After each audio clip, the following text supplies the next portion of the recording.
on the Texas A&M Sports Network from Learfield. Welcome to the Aggie Football Hour, brought to you by Capital Farm Credit, a leader in agricultural financing. Also brought to you in part by Coors Light, Mountain Cold Refreshment. Choose chill. Celebrate responsibly. Rudy's Country Store and Barbecue. Visit rudys.com to find real Texas barbecue near you. Twisted Tea, hard iced tea for the 12th man. Please drink responsibly. Blue Cross and Blue Shield of Texas. Through it all. And by Capital Farm Credit. Together, we're better. Now, the Aggie Football Hour, brought to you by Capital Farm Credit, a leader in agricultural financing. Here's the voice of the Aggies, Andrew Monaco. Howdy. It is wonderful to see, and I mean this, each and every one of you this evening here at Rudy's, 504 Harvey Road here at College Station. What are they here for? I think they're here for you again. Yeah, they are. You do such Yes, a phenomenal they are. job with the radio calls week Yeah. in and week out. And I think last week you hit some really good notes. And thought you did a really good job on some of the touchdown calls. And I think they're all out here to see you. Because of your guys. Yeah. Your guys. Well, that's why I'm here too, because of my guys. They're here. They're here for me because of my guys too. That's right. That's right. Through all my years in broadcasting and my 38 years of marriage, anytime a question starts with "so," be ready. Be ready. So, how was your Saturday? It was good. It was good. It was, just a nice morning with 108,000 of our closest friends who stuck with us through some trials and tribulations and watched us kind of overcome some adversity and find a way to win a football game. Yeah, and you've always talked about the power of the 12th man. For a team that has emptied out stadiums, the 12th man was not going anywhere because they were going to watch some magic in that second half, weren't they? Yeah, they were. And obviously, when you're going through it, you don't notice it quite, immediately. So you run out the tunnel and you're just thinking about how are we going to go score on this first drive. And then we score and you kind of start like hearing it. And then we start getting some stops. And then you kind of, at some point, somewhere towards the end of the third, early fourth quarter, you notice just the electricity in the stadium. And then it really hit me sawing them off at the end. Yeah. When we saw them off at the end and you just kind of standing there looking around at all the way up to the upper corners of the stadium, not a single seat missing, not a single person leaving. It's obviously that's what Kyle Field and that's what the 12th man is. I have talked to you about your team with the joy for one another. Sawing them off was the joy for one another for everybody in that stadium, was it not? Yeah, I think so. And I think that's part of, it's part of Aggie tradition, obviously, but, to do what we did together, the 12th man, our players, our staff, to do all of that together and then just kind of lock arms and exhale at the end and celebrate it together was really special. When I go back to the Notre Dame game, and I think it's such a key game for this season, and I'm going to go to a different sport because Bucky McMillan was talking about a loss for basketball at Oklahoma State and saying it's better for that to happen early and you learn from it. I don't know if this team would have navigated that earlier in the season. Was it good that it happened a little bit later because they had put games together and as you talked about learning how to win? You never want to go through it. I get that.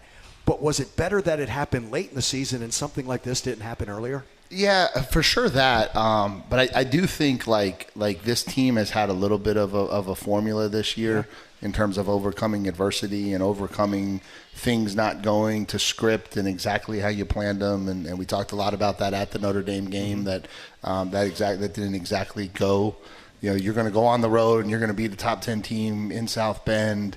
What is it going to look like? It really wasn't going to look like a lot of what happened in the first half of that game, but we still found a way. And I just think that's kind of how this team is made. I think they're made in a way that they're going to overcome things. And it's a unique trait. It's a special thing that they have going for themselves, and it's really cool to be part of. And again, we talked about certain things, and you would jokingly say, well, I hope this comes. But now that it becomes the reality, that does it make you even more proud of how this team has come together and learned to overcome that adversity and not let it be an excuse as it may have been in the past. Yeah, and I think back to, and you and I have talked about this, like I think back to those January workouts when I got here. Yeah. And how hard it was for the kids to get through the hard things that we were trying to do, and how we were just trying to build that, like that stick-to-itiveness, like you're not going to stop when it's hard. Like we're just going to find ways to get to the other side of things. And then, a last offseason, which we felt like was a much better offseason of kids understanding that how they handled it, how they managed it. And so you're very hopeful as you come into the season, but again, you're also aware of, until you do it, you haven't done it. Yeah. And so you were very hopeful coming into the year that something had been built in them. It certainly felt like it had been, but you got to go do it. And to their credit, they've gone out and they've done it. So you're sticking around, huh? That's what it sounds like. That's what it sounds like. So for all of the loyal followers here at the radio show here at Rudy's Barbecue, you heard it first from the boss lady. She said it weeks ago. And so no, obviously, you want to make sure that the university is committed to me, to my staff, to this thing going in the direction we want it to continue to go. There were some things that were really important to me, but I think once it became very clear that the university was going to do the things that we wanted for the program to continue to be successful, there was really not very much stress on our end in terms of it getting done. We knew it was going to get done, and thankful to everybody, thankful to Trev, thankful to the Board of Regents, thanks for Glenn Hager and President Tommy Williams for everything that they did putting it together. But we're here, and we're happy to be here, and happy to be here for a while. Could not be happier for you as well. It's outstanding. Ags play the Texas Lottery today for your chance to win exciting prizes. And remember, luck happens to people like Carrie Trevino, who keep a lookout for chances to win from the Texas Lottery. Carrie won Texas A&M prizes. You could too. Texas Lottery supports Texas education and veterans. Scratch them tickets and gig them. More of the Aggie Football Hour with Mike Elko. It's presented by Capital Farm Credit when we return to Rudy's. This is Aggie Football from Learfield.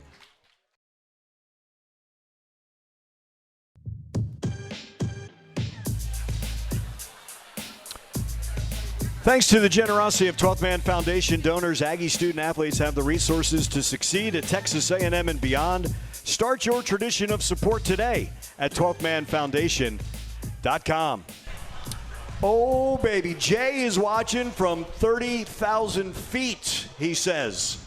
Waco, Farmersville, Lufkin, Garrison, Austin, Cibolo, Cypress, Childress, Heath, Temple, Leander, Lago Vista, Malakoff, Hutto, I'm just staying in Texas, Chef Tay in College Station, howdy chef, Troy, Rockport, Deer Park, China Grove, Poteet, Lavernia, Overton, Corpus, Cristoval. So we're growing on Facebook as well. Yeah, huh? very, very, very much so. Buffalo, New York, Altus, Oklahoma, Tampa always checks in. Just the basic Oklahoma. Blue Mountain Beach, Florida. Ooh, I don't know where that's at. Neither do I. We might have to visit that one. San Diego. Is that another A&M club? Is there an A&M club in Blue Mountain Beach, Florida? Do we stop there first before Tuscany? On our way to Tuscany. I like how you say "we" with that, by the way. You just slide that "we." We talked a long time ago. You and I are not going. Right.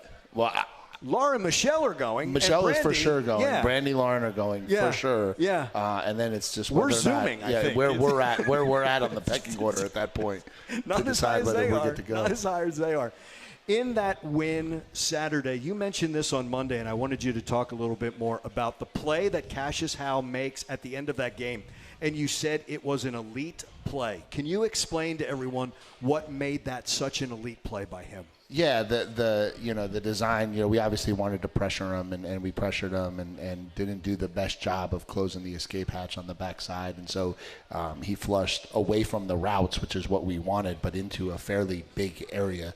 And Cassius kind of felt it happening, and if he doesn't feel it happening, he doesn't kind of step forward and close the space. And so if he's on his heels waiting and Lenora Sellers is able to come sprinting out of there, Lenore Sellish is going to get around him, and if he gets around him, it's a first down, and who knows what happens. Cassius just kind of felt the play developing a little bit, stepped right into the space, makes an unbelievable play to run him to the sideline, and then gets the hand kind of around the horse collar, feels it, and pulls it off. And I just think, when you get into those moments, sometimes it's the big-time players that make those plays to win you football games, and that was certainly a big-time play by a big-time player that we have. How much fun is it for you and Coach Bateman and Coach Spencer to coach a kid like that and to do it for a second season? Yeah, really fun. I mean, really fun. Trying to find creative ways to get him one-on-ones, trying to find ways to get people from away from double teaming him. He eats it up like a sponge. He does everything we ask him to do.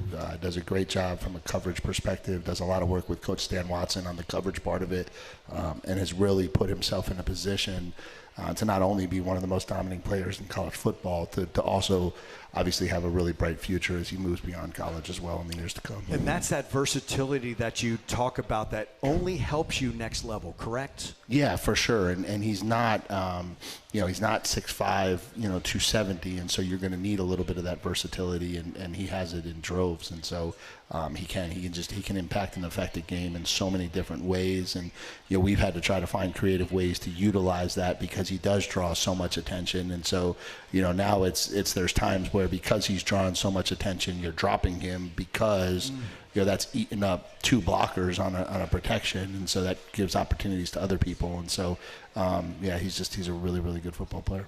A lot of people were asking, Mike must have read the riot act at halftime. Did you? No, I don't know why people think that. Like, I don't know what anybody thinks that would do. Everybody always uses, all right, so let's talk about this for a minute. So everybody always thinks like this whole they're not focused or they're not wanting, and like they're trying, like they're giving it all they got. Like what happened in that game was, we turned the ball over, which is it's a huge mistake. We get down 17-3, and then our kids are feeling it slip away in a game that it shouldn't slip away, and so they're pressing, and you can just feel it on the sideline. Like Marcel's trying to throw balls to score 14 points at a time, and we're throwing balls that we don't throw, and we're making reads that we don't make, and everybody is trying so hard. And now Mario's dropping a ball, and we're busting a coverage, and just things that our kids don't do. It's not happening because they're not focused, and it's not happening because they're reading their press clippings. It's happening because of how bad they want to get control of the game back.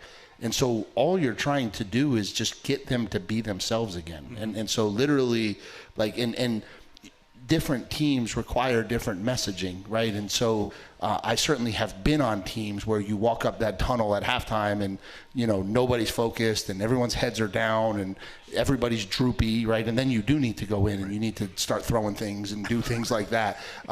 That's not this team. This team needs a little bit more strategic enhancement, conversation about why is it going wrong? How do we get it right? How do we fix it? And so we talked a lot about our identity. We talked a lot about being a blue collar physical team. That's who we are. That's who we're always going to be.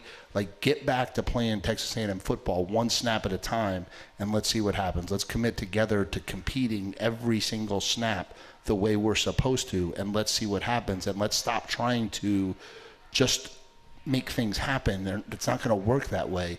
And then, again, and this is why I said what I said on Monday about, this was built 6 months ago. Mm-hmm. If I had walked into that locker room and everyone was mopey-faced and down and pointing fingers and the offense was yelling, there was nothing I can do to solve that. Yes. What I walked into was a locker room of a whole bunch of kids eager to figure out what we could do to fix it, right? And you had a quarterback telling the receivers, hey, I got you, I'm going to play better. And you got a defense saying, hey, we're shutting them out, so you guys just go out and score, but they're not scoring again. That's the talk that's happening in the locker room amongst the players. And that's what gives you a chance, way more than, a coach walks in and everybody's quit and I say something and they go, oh, okay, yeah, let's go play. Yeah. It doesn't really work like that. I don't think it does. I think maybe some coaches put their ego in front of some things and make it seem like they can do some things. We talk a little bit more about reality. Would younger Mike Elko have realized that? No, of course not. Gotcha. None of us. No. Yeah. No. not at all. And I mean, younger being, 32, 33, Yeah. no, not at all. You don't feel the game. And I think one of the things I've always prided myself on is, like, I try to talk to the players a lot. I try to be observant. I try to learn, like, what really is happening from their perspective. Because if you can't connect with their perspective, it's hard to get them to understand your perspective, right? And so, I've been around some of those coaches that just, they assume it's this, and they say, and I just kind of have chuckled over the years, because I'm like, that's not, you're just saying things because it's in a book that says that's what you should say. But and that's not anybody in particular. I'm not talking about, so don't try to figure out who I'm talking about. Just talking about in general. So what is the Twitter armor? Is the Twitter army over there? Yeah, don't go tweeting something that's nothing personal, just in general. But yeah, and so, I think that allows you to kind of understand a little bit of the psyche that they're really feeling and they're really going through, which maybe to some degree helps you say things that are a little bit more impactful and a little bit more meaningful to them. More of the Aggie Football Hour with Mike Elko. It's presented by Capital Farm Credit. This is Aggie Football from Learfield.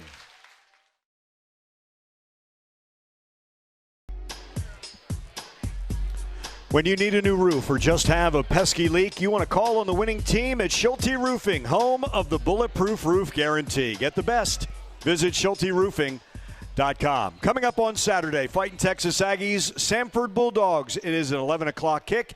It is a 10:30 Memorial Hermann pregame show, Aggies and the Bulldogs, and it is Senior Day on Saturday, which is always something special. And for some of these seniors, you brought them here, coach them, come back, coach them again. So that's going to be special on Saturday, won't it? Yeah, it's a very interesting group when you look at it. There's a handful of kids that I was involved in recruiting them when they were very young high school players, and I think about what has happened in my life since I started recruiting them. And then, you obviously have this group of transfers that came in the last 2 years to be part of what we were building since I've been back, and then a handful of kids that kind of signed in between. And so it's a really special group. There's going to be a lot of talented players run out of that tunnel on Saturday, and so that'll be a little bit depressing, but they'll get at least one more memory in Kyle Field, so that'd be great for them.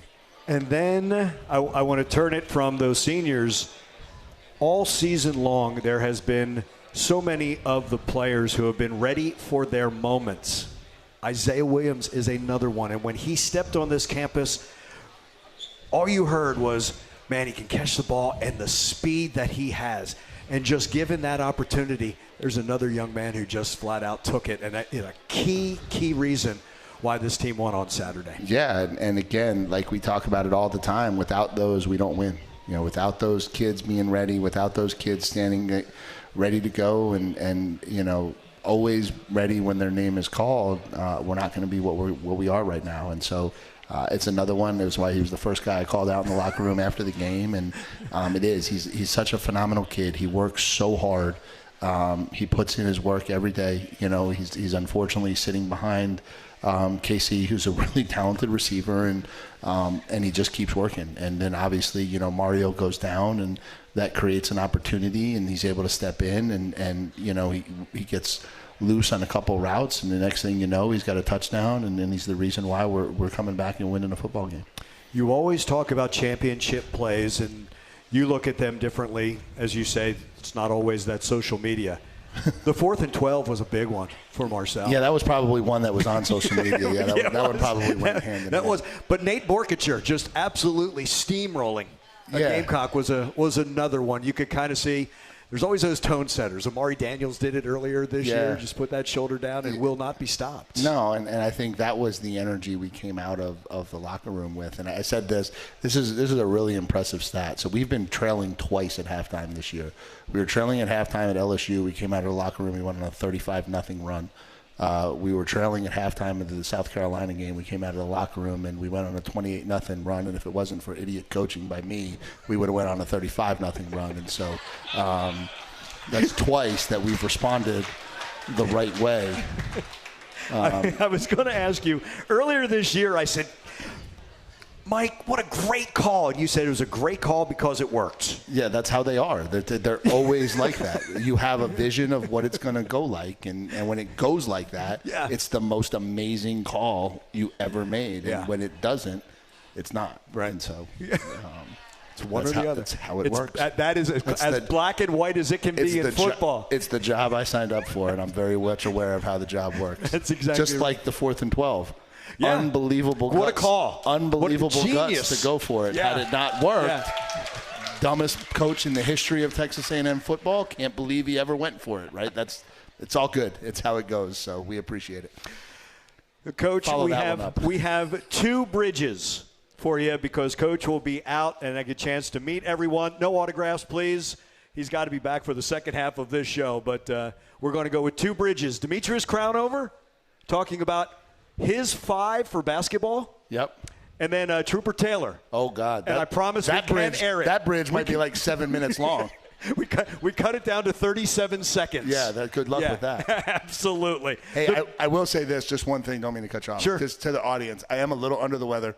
I'm not going to shake hands. I'm good to see I'll be fine. But just I don't want to just touch a lot of people. So I'm going to keep my hands to myself. I will take pictures if you want. Be aware if you're worried about that, just be aware of it. Yeah, I'm good. I'm fine. I just got a little bit of a cold thing going on, so I just don't want anybody to get it. You're good because there are nurses back there. Good. I think there's nurses like everywhere, so that's awesome to see.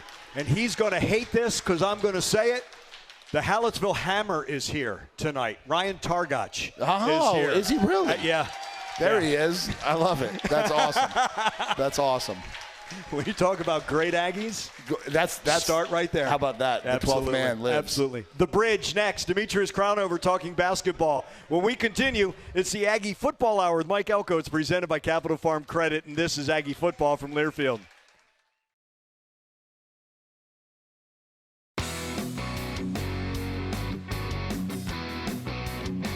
The Aggie Football Hour with Mike Elko is presented by Capital Farm Credit, and so is The Bridge.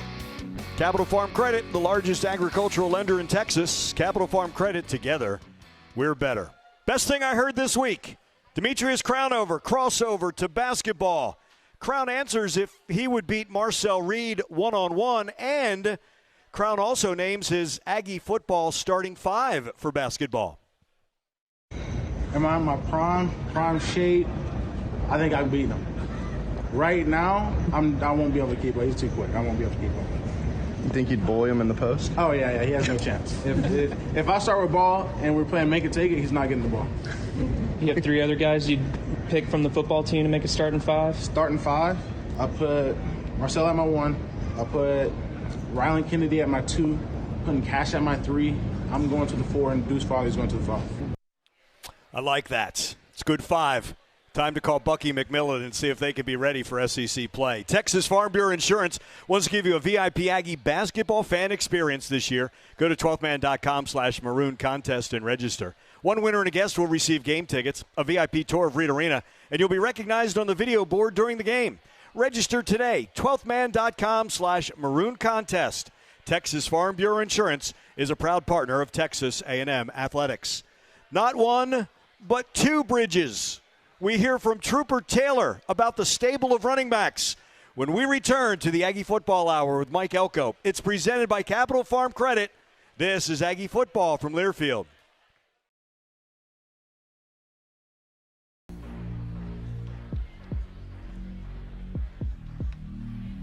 Ags score a taste touchdown at your next tailgate with Hellman's Real Mayonnaise, the official mayonnaise of Texas A&M Athletics. Do dip with Hellman's and do no wrong. 2 bridges on this edition of the Aggie Football Hour with Mike Elko, presented by Capital Farm Credit.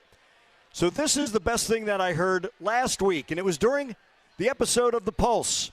Running backs coach Trooper Taylor describing and explaining the stable. Our deal is about standards. At the end of the day, we started the stable because, one, you never go to a stable where there's one horse in it. You might as well not even have a stable if you're just going to have one.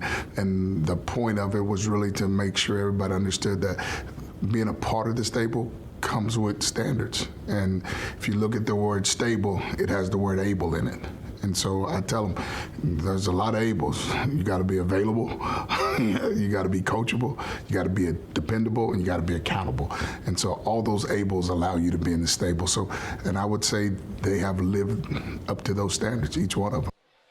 That is Trooper Taylor talking about the stable of running backs for Texas A&M. You can help Texas A&M become the national leader in this new era of college athletics by supporting Aggie NIL. Aggie NIL is the new comprehensive program that will maximize and facilitate third-party NIL opportunities for Aggie student-athletes. And whether you're a small business owner, an avid supporter, or a current NIL contributor, there's a role for every member of the 12th Man. Visit 12thman.com/AggieNIL and make a difference today. We return to Rudy's, 504 Harvey Road here at College Station as the Aggie Football Hour with Mike Elko, presented by Capital Farm Credit, rolls on. This is Aggie Football from Learfield.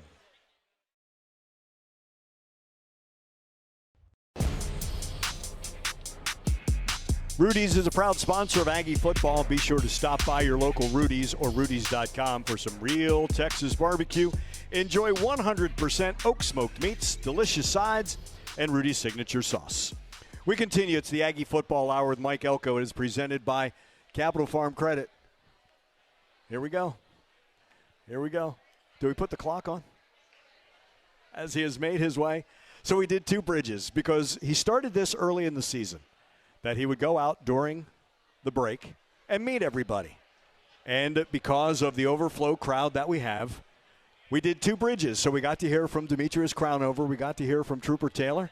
And he has come back. And I did not even have to read slowly. Excellent work again, my friend. Thank you. For helping me get back. Thanks again for everybody in the crowd. What a great This is outstanding. And you know, because you started this, you know, we're a school of traditions.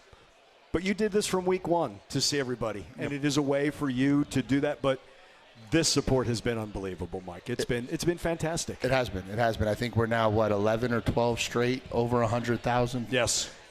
We had a shot to set a single season attendance record on Saturday. And so one last shot for sure that we get in Kyle Field. And so it's been a lot of fun. You know, I always I joke, but I don't with the players. When I say the days are long, but the years are short. Yeah. And for some of them, it's the last time out of that tunnel. But I certainly hope it's with a lot of good memories. I really do. Yeah, for sure. And you know, to their credit, they've put in so much work to create them, right? And that's all we talked about from the day I showed up was, you know, being a group that was going to work to create what we earned, and they've done it, and they've done it at a really high level, and they've created an opportunity for them to go play some really meaningful games down the stretch, and so it's pretty cool. I love that word "earn," Mike, because you earn the scholarship, you earn your ring, you earn your diploma, you earn your playing time. It's such an important word, is it not? Well, yeah, and it's a core value of life, yes. Right? And there's still, I say this to kids all the time, there's still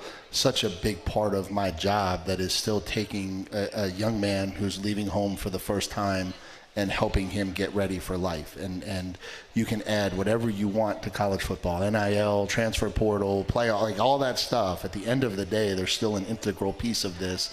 And one of the most important words you can learn in life is earn, right? Earn your way, earn your path, earn everything that you want.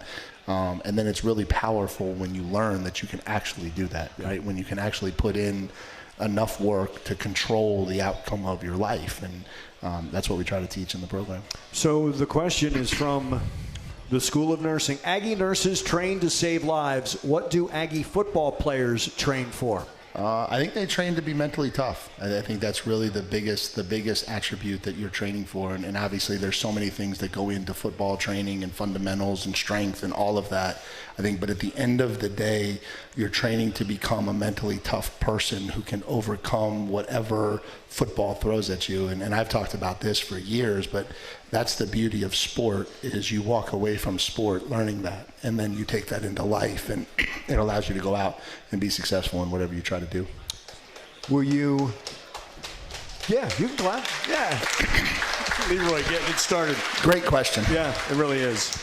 They come to every every coach's show. Yep. At least back when once. Back when they could get a seat. That's right. Back when they could get a seat. That's exactly right. Would you share? You told the story on Monday. Will you share the story? Someone asked you on Monday if this is where you thought you would be in this time of year. Could you vision where you're being here now and as it relates to your career? Yeah, no. I mean, it's I got into this thing, and I don't know if we've talked about this on the radio show. I've told this story before. I don't think I've told it to the people here. Like, my head football coach in college tried to stop me from coaching. Really? Because, I'm graduating from Penn, and when you graduate from Penn, there's a lot of different options and things you can do that can make you successful. And I wanted to coach. I wanted to make $6,000 a year and coach football. And he was like, I don't think that's a smart move. And so I did it. And I never got into it hoping I would get to a place. I never, like, everyone always asked me, what's your dream job? I never had a dream job. I just wanted to coach. I wanted to be around kids. I wanted to develop kids, and I wanted to coach football. It was something that gave me a lot of joy. I was thankful that I had a wife that supported me all the way through it and like really supported me. So to all the nurses out there, she was a nurse, and there was a lot of years where without her paycheck, we weren't going to eat. And so we went through all of that. And then, you just keep doing it well, and opportunities come and present themselves. And I've never searched or really seeked out things. They've just kind of found me. And then the next thing you know, you're here. And when we came down here as the defensive coordinator in 2018, there just was something about this place. There was something about this place that fit us. It fit who we were. We loved the town. We loved the community. And I think at that point, I had hoped maybe one day to get back here as the head coach. But I don't know that. At some of those early stops, and I see Kristen Hempel over here. She was with us at some of them. She was at Hofstra University on Long Island when she had just started dating Lyle Hemphill, who's one of our, I don't know what his title is, but helps us on defense. And there's a lot of people that were with me throughout this journey at different places. Sean Spencer was at Hofstra with me and at Bowling Green with me, and John Perry was the offensive coordinator on that staff at Hofstra. We used to go to Dunkin' Donuts in Hempstead, New York all the time, and we certainly didn't talk about, I bet one day we'll play in front of 108,000 people in College Station, Texas. So. Yeah. Is your office slightly different now than it was in the past? I've upgraded. I used the from the old Jeffersons, moving on up. My office is my moving on up moment.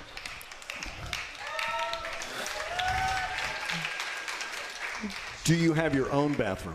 I have my own bathroom now, and it's actually like behind a closed door, and so it's a much more professional look than what I had in my first years, and then we had some doozies. Yeah. The Fordham office wasn't the nicest place. I had to share an office with a couple coworkers, and then we went down to Richmond where we had coaches living in the basement of the Robbins Center where they played basketball. And so, it was a while before. Michelle and she'll remember this story. Where's my wife at? Is she around? With the nurses. So this was the best. So when we came here as a defensive coordinator, they put us up in temporary housing, and we were over in one of these game day cottages over by Traditions, and it's like a casita. Better than anything I'd ever lived in at that point. And but our first temporary housing was when we went to Bowling Green, and they put my wife, myself, and our 3 kids. My daughter, who had just been born, she was 1 month old at the time, and we were in a college dorm. And so we were literally in a dorm. We took 2 bunks together with the dorm mattresses, and we laid them out. So it was Michelle and myself, our 2 boys, who I think were like 3 and 5 at the time. My daughter was in a bassinet in like the living room, and that was temporary housing. Yeah. A little bit different. A little different. But you've earned everything. We've earned everything. Absolutely. She has. She's earned it all. Yes. I don't know if I've done anything. Great point. She sacrificed a lot to get where we are. Not going anywhere. I love it. We'll come back. Final segment, Aggie Football Hour with Mike Elko. It's presented by Capital Farm Credit. This is Aggie Football from Learfield.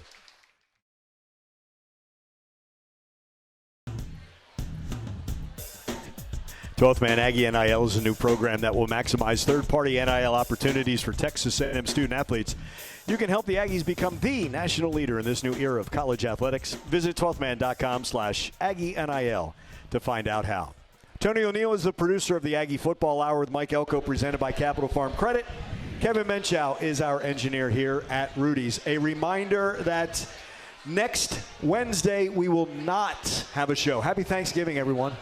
But we will be with you on December 3rd. Now, if you remember, there is the rule Mike has. There's only so many weeks in a row he can do with me. Right? Well, that's a part of it. The other part of it is, I don't know if anybody knows this, but after this week, we have a fairly large game against a team that we don't like very much. And so given the short week preparation, we decided that everybody would probably be okay with us punting the radio show one extra Wednesday to make sure we can get done what we had to get done next week. Yeah, it's and being a Friday game, a shorter week for that. Yep. Yeah. Always advanced preparation as a coach, right? You're always trying to keep your eyes out in front of maybe what's coming down the road. Absolutely. Going to be a big one, as is Saturday, and I mean it this way, Mike, and you mentioned this on Monday. And really, it's this way every Saturday. It's the standard that you play. It's about Texas A&M. The opponent is Sanford. Obviously, you scout.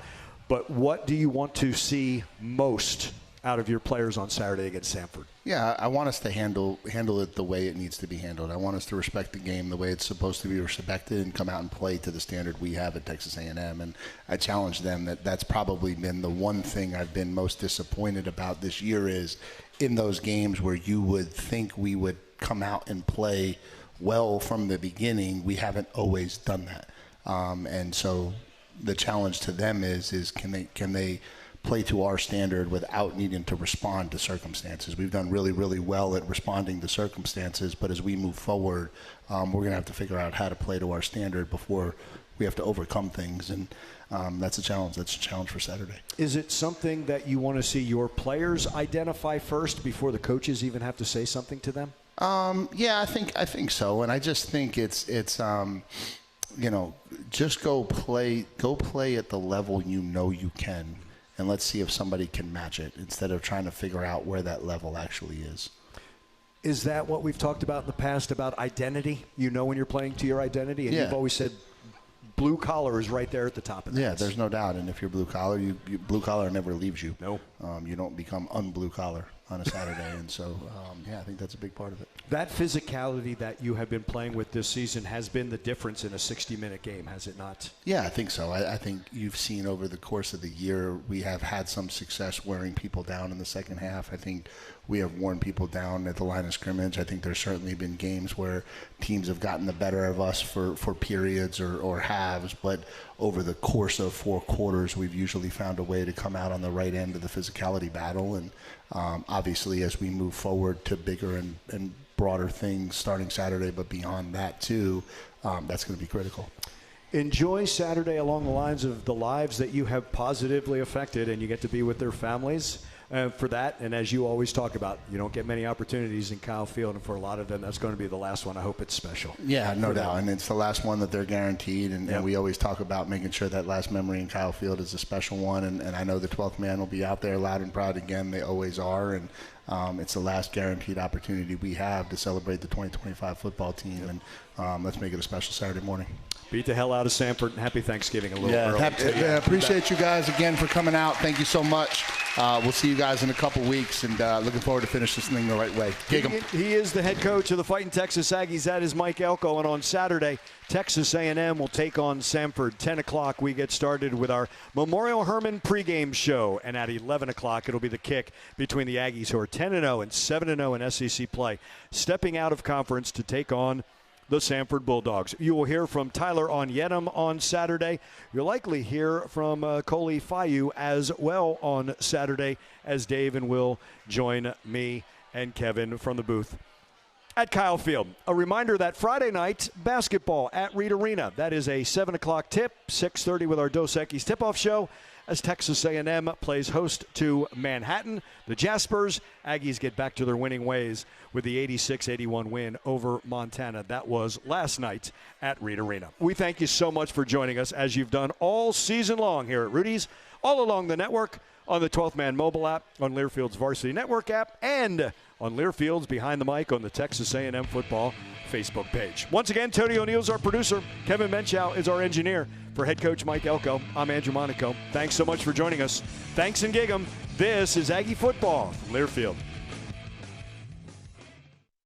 You've been listening to the Aggie Football Hour, brought to you by Capital Farm Credit, a leader in agricultural financing. Also brought to you in part by Coors Light, Mountain Cold Refreshment. Choose chill. Celebrate responsibly. Rudy's Country Store and Barbecue.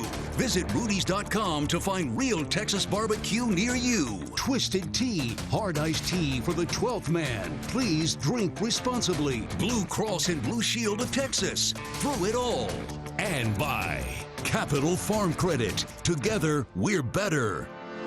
The preceding has been a Learfield presentation on the Texas A&M Sports Network.